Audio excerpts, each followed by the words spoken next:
আমরা ভাবছিলাম টিএন প্যানেলের দিন শেষ, কিন্তু টিএন প্যানেল যে এইরকম একটা কামব্যাক দিবে এটা আমরা যারা দিল্লিতে থাকে তারাও হয়তো ভাবে নাই। This is called super TN. এর আগে আমরা বেনকিউরে দেখছি, এই বছরই 400 হার্জের আপনার টিএন প্যানেল নিয়ে আসছে।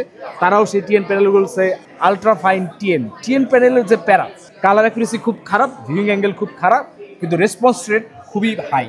তো এই যে নতুন আরওজির গেমিং মনিটরগুলো আসছে, এগুলোর নাম দিচ্ছে তারা আরওজি স্ট্রিক্স এস, এবং এগুলো আপনার সুপার টিএন, মানে not regular TN, enhance TN দিয়ে তারা লঞ্চ করছে। এবং দেখেন, মোশন ব্লার, ওভারশুট, গোস্টিং কিচ্ছু নাই, সুপার ফাস্ট।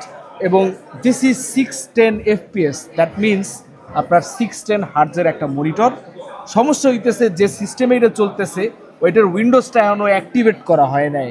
ওয়াই বাই কেন? $multi-million কোম্পানি উইন্ডোজ অ্যাক্টিভেট করে না, দোষ হয় আমাদের।